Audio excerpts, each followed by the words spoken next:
Fais gaffe, il y a le trottoir, fais attention de pas te casser la gueule. Caroline, bonjour. Bonjour. Tu es vélo-taffeuse. Oui. Tu travailles à Saint-André. Oui. Et ben Caroline, elle va nous emmener jusqu'à son travail à Saint-André. C'est quoi, 8 km? 8 km et une demi-heure de vélo. Ah bah c'est parti, on y va. En route.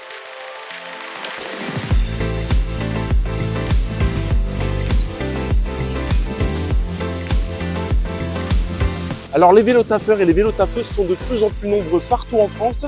Et il y a de plus en plus d'associations, de petits collectifs qui se mettent en place, qui s'organisent, qui créent même des petites sorties le week-end.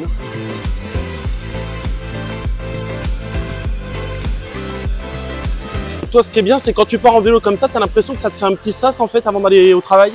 Ouais, c'est tout à fait ça, ça vide la tête. On arrive frais et dispo au boulot.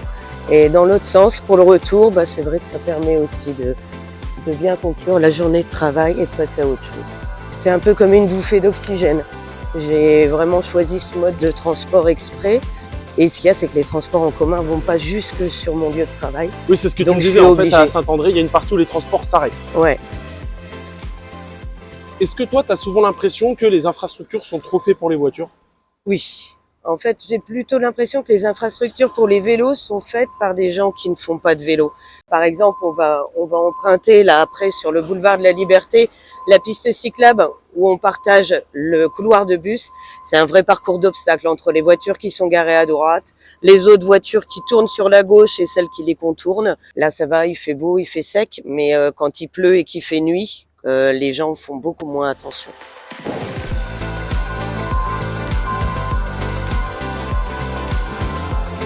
Donc typiquement, le genre de situation qui peut être embêtante, c'est le camion qui est garé là-bas sur la piste cyclable. Voilà, et à savoir qu'il y ait 5 matins sur 5.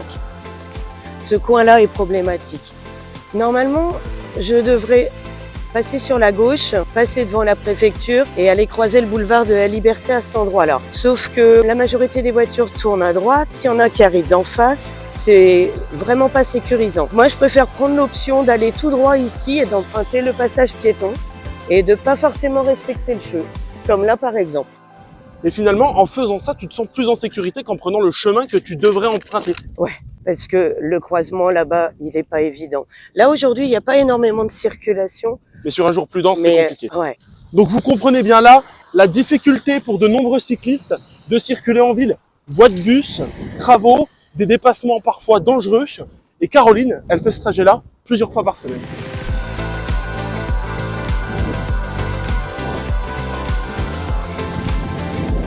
Alors mine de rien, on est à mi-parcours, mais je suis essoufflé. Caroline, elle a l'habitude et ça se voit. Est-ce que parfois tu te sens pas en sécurité, mais à cause d'autres cyclistes? Oui, assez souvent c'est des gens qui sont en vélo électrique. Ces gens-là sont dangereux, ils considèrent qu'ils sont tout seuls sur la route. Le problème de l'incivilité n'est pas lié aux moyens de transport, mais à la personne. Si je peux me permettre, un trou du cul à vélo, c'est un trou du cul en voiture et c'est un trou du cul à pied. Voilà. Ah oui, c'est complexe quand même. Hein. Ouais.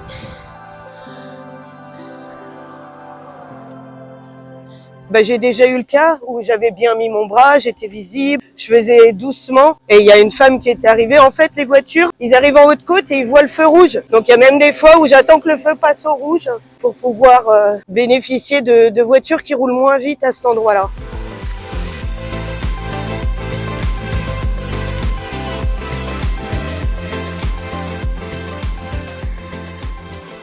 Ok, ça marche. Laisse ouvert, ouais.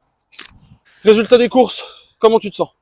Très bien. Prête à attaquer la journée. On voit que tu as l'habitude quand même. Hein. Ouais, oui, ça fait 5 ans que je fais ça, donc forcément. C'est vrai qu'il y a cette partie à la fin qui est dangereuse, où il y a très peu d'espace entre les voitures, le trottoir. Là, ici, il n'y a pas grand monde, mais d'habitude, il y a des fils discontinus de voitures. Rien que pour traverser, c'est compliqué. Bon, on n'a plus qu'à te souhaiter une bonne journée de travail. Merci, vous aussi. Nous, chemin retour, va falloir qu'on ait le cœur bien accroché.